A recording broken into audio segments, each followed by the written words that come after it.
আমি অন্তিম ফলাফল লৈ আহিছোঁ ভিতৰৰ পৰা ৫৬,০৮০টা ভোটৰ ব্যৱধানত জয়লাভ কৰিছোঁ আৰু মই প্ৰথমতে সৰুপথাৰবাসী ৰাইজক কৃতজ্ঞতা জনাইছোঁ, ধন্যবাদ জনাইছোঁ। তেখেতসকলৰ মৰম আৰু আশীৰ্বাদে আমাক বিজয়ী কৰিছে, আমাৰ দায়িত্ব বৃদ্ধি পাইছে। তাৰ লগতে মই মাননীয় মুখ্যমন্ত্ৰী ডাঙৰীয়াক অভিনন্দন জনাইছোঁ।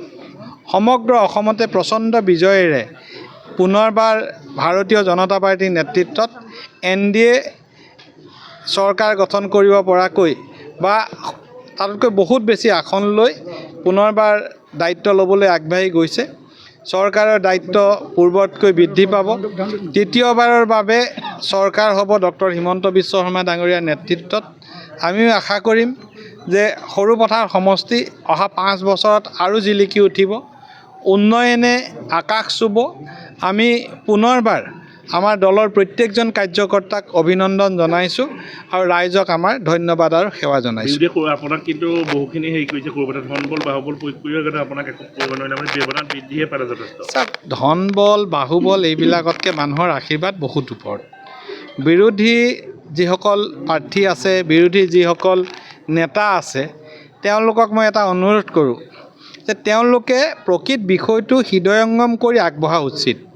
টিভিৰ বুমটো দেখিলেই কাৰোবাক তুচ্ছ তাচ্ছিল্য কৰা, কাৰোবাক অপমান কৰা, কাৰোবাৰ বিষয়ে বেয়াকৈ কোৱা, ব্যক্তিগত আক্ৰমণ কৰা, তেওঁলোকৰ যি প্ৰৱণতা, এই প্ৰৱণতাই বহু সময়ত আমাৰ মনত আঘাত দিয়ে। কেতিয়াবা কোনো কাৰণ নোহোৱাকৈ তেওঁলোকে আমাক ব্যক্তিগত আক্ৰমণ কৰে, মিছা কথাৰে আক্ৰমণ কৰে আৰু আমাক যেতিয়া আঘাত দিয়ে, আমাৰ লগত থকা সাধাৰণ ৰাইজেও মনত দুখ পায় যে এইবিলাক কাম কৰিব নালাগে। তেওঁলোকে যোগাত্মক পলিটিক্স কৰিব যদি পাৰে, ভৱিষ্যতে ভাল বিৰোধী হওক।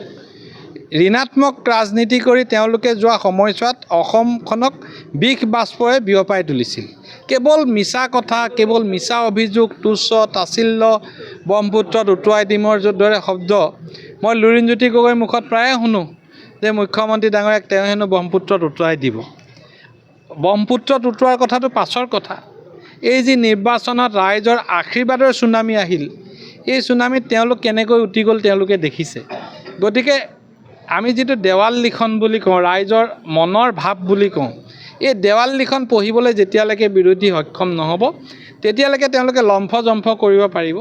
আৰু এটা কথা, তেওঁলোকে লম্ফজম্ফ কৰি চিৰদিনেই জিকিম জাতীয় চৰকাৰ গঠন কৰিম জাতীয় এইকাৰণেই কৰে যে লুৰিণ বা অখিলে এই কথাখিনি কৈ তেওঁলোকে বজাৰত ডনেশ্যন তোলা প্ৰক্ৰিয়াটো তেওঁলোকে অব্যাহত ৰাখে।